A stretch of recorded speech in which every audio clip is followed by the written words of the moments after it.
우리 말씀 보겠습니다. 오늘 우리에게 주신 하나님 말씀은 마태복음 6장 25절에서 34절까지의 말씀입니다. 마태복음 6장 25절에서 34절까지의 말씀입니다. 우리 하나님의 말씀을 다 함께 받들어 읽겠습니다.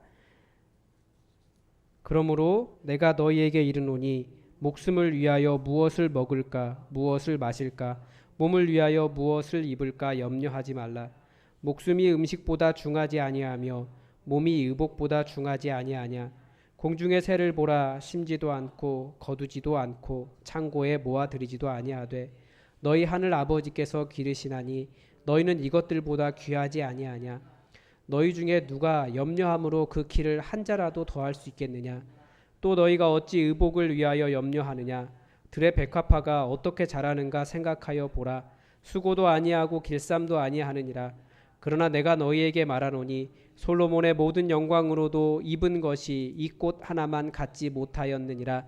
오늘 있다가 내일 아궁이에 던져지는 들풀도 하나님이 이렇게 입히시거든 하물며 너희일까 보냐. 믿음이 작은 자들아.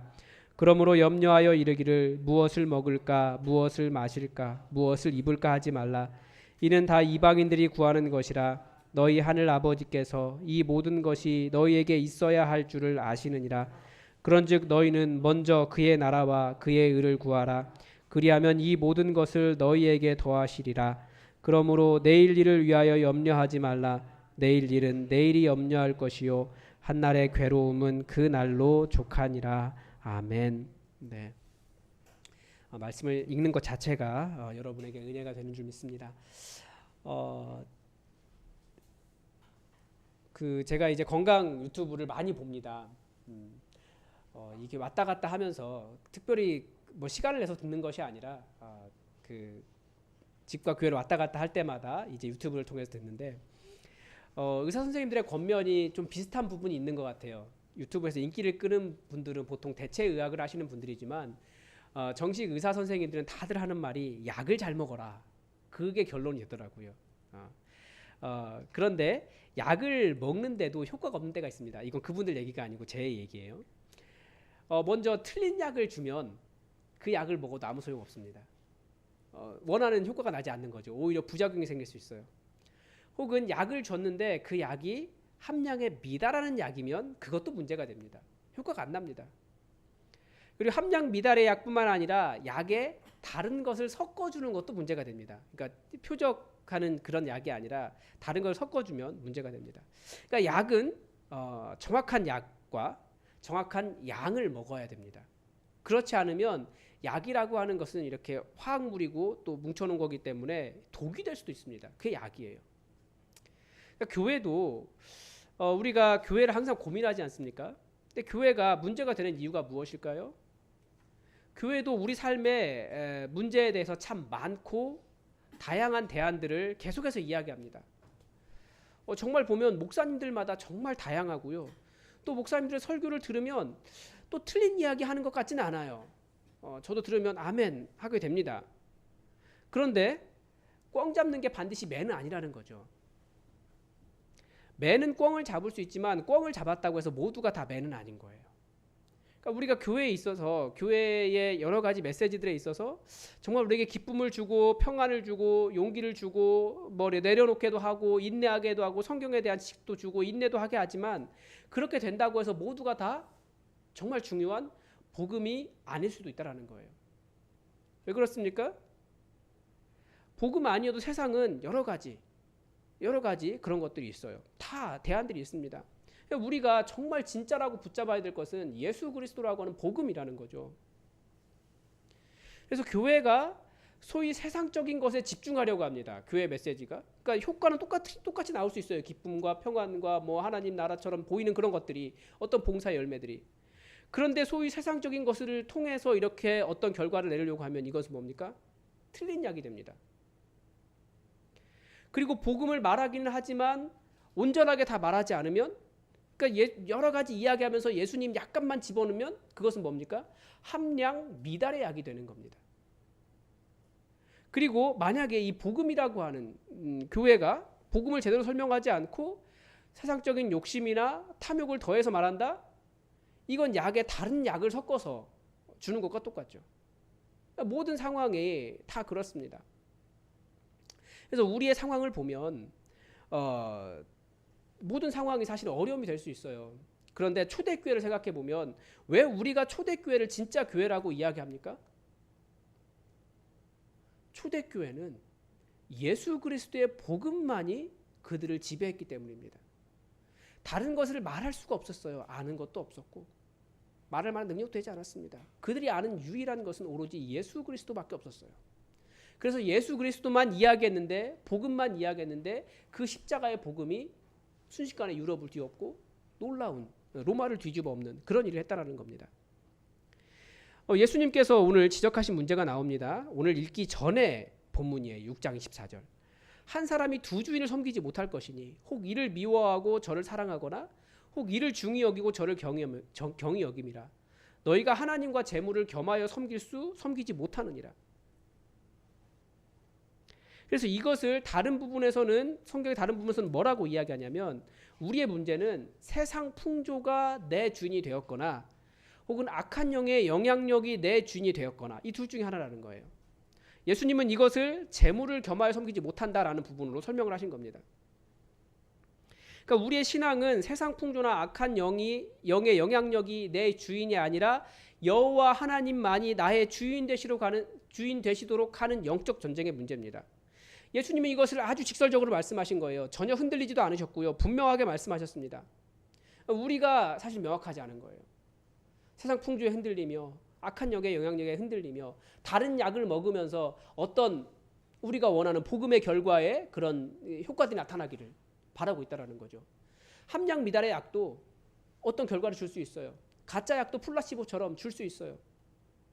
그리고 거짓 약도 뭐 그런 어떤 정도 그런 것도 주는 것 같기도 합니다. 그러나 그것이 전부 다 복음은 아니라는 거예요. 그래서 우리가 명확하게 구분할 필요가 있다는 거죠. 계속 말씀드리지만 우리의 모든 문제의 근원은 뭡니까? 성경은 뭐라고 이야기합니까? 죄라고 이야기합니다. 조금 더 어감을 순화하면 우상의 문제라고 이야기합니다. 그리고 그 죄는 아주 단순하게 뭐라고 이야기하냐면 자기중심성이다라는 말씀을 계속 드렸습니다. 그러니까 자기중심성은 나의 주인이 누구인가라고 하는 본심과 관련이 있는 겁니다. 예수님은 그것을 말씀하신 거라고요. 한 사람이 두 주인을 섬기지 못할 것이니 혹 이를 미워하고 저를 사랑하거나 혹 이를 중히 여기고 저를 경히 여김이라. 너희가 하나님과 재물을 겸하여 섬기지 못하느니라. 인간은 절대 무주공산, 빈 공간이 아닙니다. 무엇인가를 주인으로 섬기게 되어 있어요. 그런데 이 주인으로 섬긴다라고 하는 말을 좀 다른 말로 이야기하려면 무엇인가를 사랑하게 되어 있습니다. 무엇인가를 소중하게 여기게 되어 있습니다. 근데 그것이 그래서 예수님은 그런 존재가 하나님을 주인으로 섬기든지 아니면 하나님 아닌 재물을 주인으로 섬기든지 결국 하나를 사랑하게 되어 있다는 거예요. 그러면 하나님을 섬긴다고 하면서 재물에 관심을 갖게 된다면 결국 그 사람의 주인은 누구라는 겁니까? 하나님을 사랑하지 못하는 사람에게 주인은 누굽니까? 결국 그 재물이 주인이 된다는 거죠. 그래서 여기서 재물은 단순히 돈만 의미하는 것이 아닙니다. 사람의 마음을 가장 잘 사로잡는 것이 돈이기 때문에 돈에 대한 것을 우리가 이야기하면 쉽게 이야기가 되는데 뭐가 있냐면 보물, 먹는 것, 입는 것, 사는 곳, 타는 것, 앉은 곳, 그러니까 지위, 모든 것 가운데 우리가 그것을 하나님보다 더 사랑한다면 그것이 재물에 해당하는 겁니다. 이 하나님을 주인으로 섬긴다는 말을 다른 말로 바꾸면 그러니까 무엇을 사랑하는가? 마음속에 항상 무엇을 품고 있는가? 라는 질문으로 귀결된다고요. 이것으로 점검해 볼 수 있습니다. 예전에 어떤 목사님이 강남에 있는 큰 교회에 특별 새벽 기도를 인도하러 가셨습니다. 이건 책에서 본 게 아니고 그분이 얘기해 준 걸 제가 들은 거예요. 설교를 통해 은혜를 많이 끼치셨던 것 같아요. 특별 새벽 기도회를 마치고 그 아침 식사를 하는데 어떤 권사님이 오셔서 말씀에 큰 은혜를 받았다고 하면서 저는 예수님 때문에 너무나 행복합니다 라고 하는 말씀을 그 목사님께 하셨대요. 근데 이 목사님이 그냥 거기서 그러셨어요 라고 하면 되는데 참 짓궂으신 것 같아요. 그래서 이 목사님이 어떻게 말씀하셨을까요? 강남에 있는 큰 교회니까 권사님 가진 돈 다 없어져도 행복하시지요? 라고 질문했대요. 역으로. 굉장히 당황스러운 질문이죠. 아주 명확하게 우리가 어디에서 걸려 있는지를 가르쳐 주는 거예요. 여러분 혹시 여러분에게 가지고 있는 무엇인가가 사라지면 여러분 그래도 행복하시겠습니까? 여러분이 정말 소중하다고 생각하고 있는 내 삶을 지탱해 준다라고 말하고 있는 그것이 사라져도 여러분 삶이 불안해지지 않으시겠습니까? 자신 있으십니까? 그게 바로 내가 무엇을 사랑하는지를 보여주는 겁니다. 저에게도 물론 그런 부분이 있어요. 나중에 그것을 어떻게 점검할 수 있는지를 한번 정리를 해보려고 합니다. 방법들이 있습니다. 행복하십니까?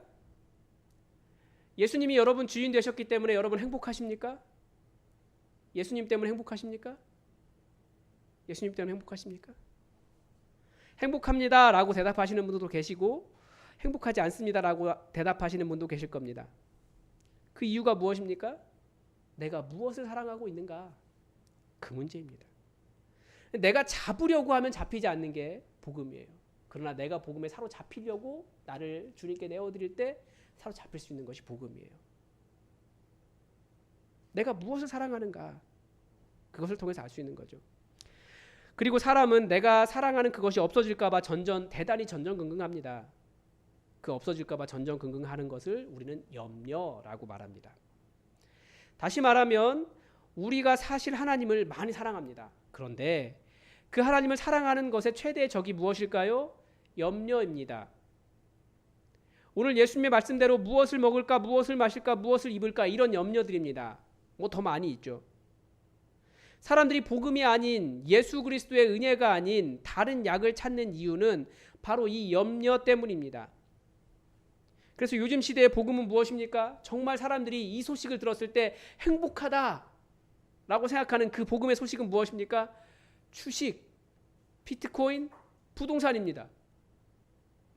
이게 몇 년 만에 바뀌었더라고요. 코로나 시대에 이렇게 이상하게 됐어요.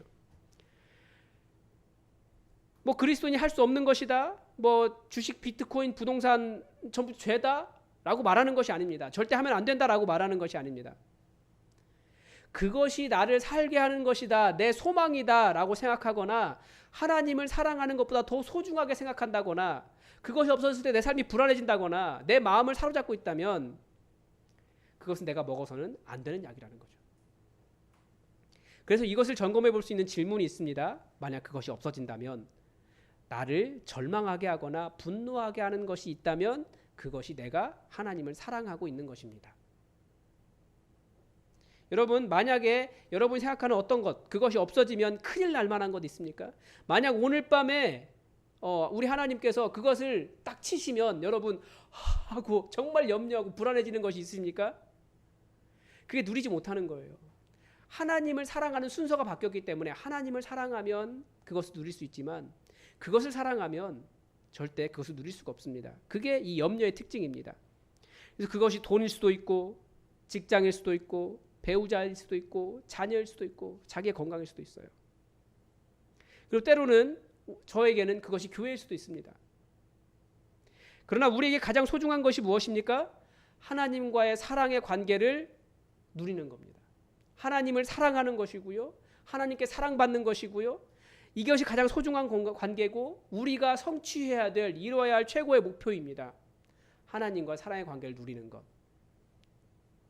그런데 사람들이 계속해서 이 이야기를 해도 이것이 복음이라고 말을 해도 잘 믿지를 못해요.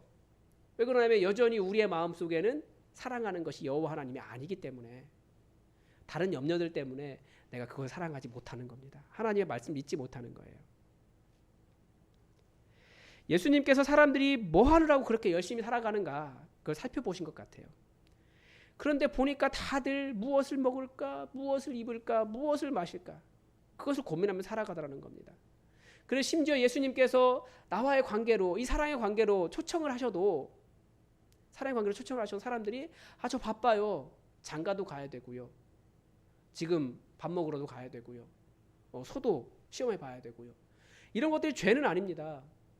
그런데 하나님께 사랑의 관계로 부르셨을 때 그 관계로 가지 못하게 자기의 마음을 사로잡고 있는 것이라면 그것이 염려고 하나님을 살아가지 못하게 하는 죄의 문제, 자기 중심성이 될 수 있는 겁니다. 그런 것들은 전부 다 예수님 보시기에는 다 하위 목표예요. 아래에 있는 목표라고요. 최고의 목표는 하나님께 사랑받는 것, 하나님을 사랑하는 것입니다. 그래서 예수님은 우리에게 뭐 하느라고 그렇게 바쁘냐? 대체 무엇을 추구하며 사느냐? 헛된 것을 추구하고 사니까 불안하고, 가지지 못해서 염려하고, 가진 사람들 질투하고, 내가 못 가지면 가진 사람들 험담하고, 그렇게 잘못된 지옥의 삶을 살아가고 있지 않느냐? 그게 잘못된 것을 추구하기 때문이다 라고 지적하시는 거죠. 그래서 우리의 삶의 목표를 바꾸라라고 요청하십니다. 그게 뭡니까? 너희는 먼저 그의 나라와 그의 의를 구하라. 하나님의 나라와 하나님의 의가 무엇입니까? 첫 번째는 계속 그 성경적 세계관을 통해서 말씀드린 것이 있습니다. 아직 오지 않은 나라, 분명히 왔는데 다 이루어지지 않은 이 하나님 나라를 이루는 일을 노력하라, 추구하라입니다. 의를 구하라라고 하는 말이 되어 있으니까 구하라, 노력하라는 거예요.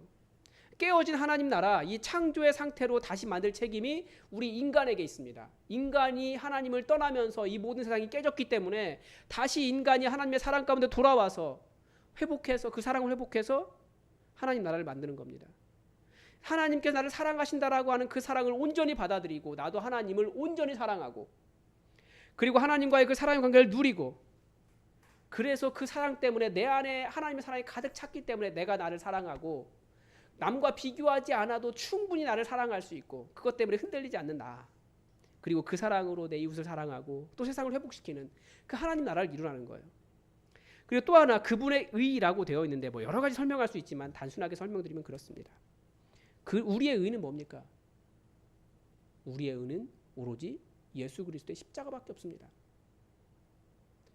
오늘 본문에서도 염려에 대한 부분으로 끝나면 참 좋은 설교가 될 것 같아요. 우리가 그런데 염려에 대한 이야기는 많이 들었습니다. 염려하지 말아라. 다 모르지 않잖아요. 너의 염려를 주께 던져라. 다 우리가 알고 있습니다. 그런데 염려에 대한 문제로 끝나면 큰 문제가 발생합니다. 왜 그럴까요? 처음에 시작한 약의 문제예요. 염려는 보니까 요즘은 교회가 아니어도, 복음이 아니어도 심리학이나 인문학이나 경제학이나 교육이나 다른 종교나 소위 똑똑한 사람들이나 TV 예능에서조차도 염려의 문제를 다루고 있어요. 왜냐하면 염려는 모든 사람들이 가지고 있는 가장 근본적인 정서이기 때문에 그렇습니다. 그러니까 세상의 모든 곳이, 모든 영역이 다 답을 내놓고 있더라고요.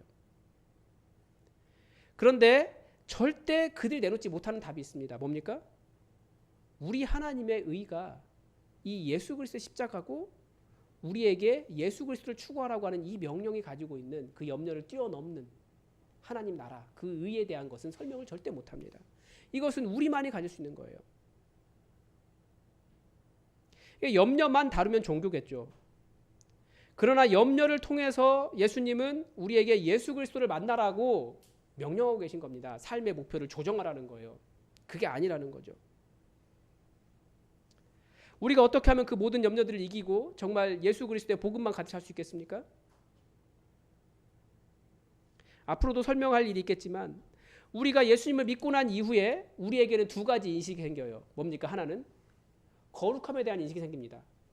거룩함. 그래서 예배도 드리게 되고 교회도 나오게 되고 봉사도 하게 되고 또 새벽 기도도 나오고 수요 기도도 나오고 거룩함에 대한 인식이 생깁니다. 말씀도 읽어야 되고. 또 하나는 뭐가 생깁니까? 죄에 대한 인식도 생깁니다. 그것이 죄구나. 그래서 죄에 대한 두려움이라든지 뭐 여러 가지 문제들, 수치라든지 이런 것들을 발견합니다. 그런데 우리가 왜 점점 그런 거룩함에 대한 인식도 커지고 죄에 대한 그런 인식도 커지는데 우리가 왜 계속해서 염려하게 될까요? 내가 아는 예수 그리스도에 대한 복음, 예수 그리스도에 대한 지식, 예수 그리스도와의 교제, 그 사랑이 충분히 그것을 뒤엎을 만큼 커지지 않기 때문에 그렇습니다. 처음에 예수 믿었을 때 그때 가졌던 감격이 이만큼이라면 시간이 지나서 점점 거룩함과 우리의 죄에 대한 인식은 커지는데 예수님은 계속 이만해요. 그럼 나머지는 뭘로 채우는 겁니까? 과식, 허례허식, 아니면 이쪽으로 하면 죄책감, 이런 것들로 나를 정죄하게 되고 다 채우지 못하는 거예요.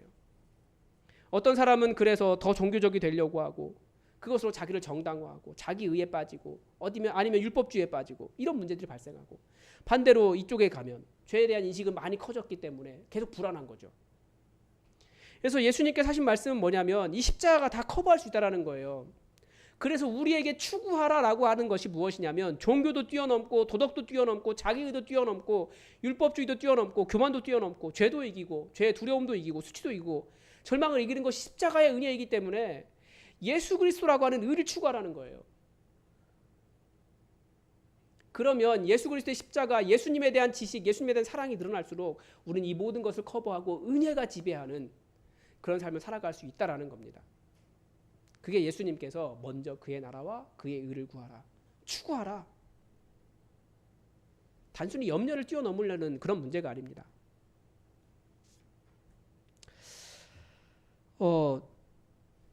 시간이 많이 갔지만 말씀 마치겠습니다. 여러분, 대통령 누가 될까요?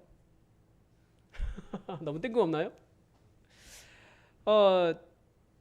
지금은 민주주의 사회이기 때문에 어느 편에 선다고 해서 뭐 그 사람이 대통령 된다고 해서 그 반대편에 섰다고 불이익이 있는 것 같지는 않아요. 제가 이 사람 안 뽑았다고 이 사람 저 모릅니다. 그런데 만약에 여러분 옛날 이야기를 하면 잘못하면 어느 편에 서는가, 누구를 세자로 세웠는가에 대해서 잘못해서 이 세자가 그 왕이 되면 이쪽 지지했던 사람들은 모두 몰살당할 수 있어요. 마찬가지로 만약에 둘 중에 누가 어느 편이 대통령이 된다라고 해서 관련 주가가 엄청 찐다고 생각해 보십시오. 그러면 여러분 지금 어떤 선택을 해야 됩니까? 지금 어떤 선택을 해야 하는 상황입니다. 그러면 무엇이 필요할까요? 선택을 해야 되는데 누가 대통령이 될 수 있을 줄 알면 그 사람을 선택할 거예요. 만약에 옛날에 누가 왕이 될 줄 안다, 둘 중에 왕자가 둘이 있는데 누가 왕이 될 줄 안다, 이것을 명확하게 알 수 있다면 그 사람을 선택할 겁니다. 누가 확실히 될 줄 안다면 그 사람을 선택하는 것이 그 자기의 미래를 결정하는 거죠. 그래서 예수님께서 보여주신 이 부활 사건은 결국 누가 왕이 될 것인가에 대한 가르침을 줍니다. 그런데 세상은 계속해서 누가 왕이 될 것이라고 이야기합니까? 재물이 왕이 될 것이라고 이야기해요. 세상 풍조가, 악한 사탄의 영역이 왕이 될 것이라고 이야기해요. 그래서 우리의 마음도 그게 왕인 줄 알고 계속 그걸 선택한다라는 거죠. 그러나 예수님은 그것이 절대 너희의 왕 되지 못한다. 너희를 살리지 못한다. 너희의 미래가 될 수 없다. 그리고 죄란 무엇일까요? 다시 정의하면 뭐 여러 가지 정의가 있는데 어거스틴이 한 말이 있습니다. 순서가 뒤바뀐 사랑이라고 이야기했어요. 인간은 무엇인가를 사랑하게 되어 있어요. 그런데 하나님보다 더 먼저 사랑하는 것이 있다면 그것이 죄가 되고 그것이 우리를 영원히 살게 해주는 것이 아닙니다. 그것이 문제를 일으킵니다. 다시 우리가 원래대로 돌아온다면 하나님을 바르게 사랑할 때 우리는 모든 것을 누릴 수 있어요.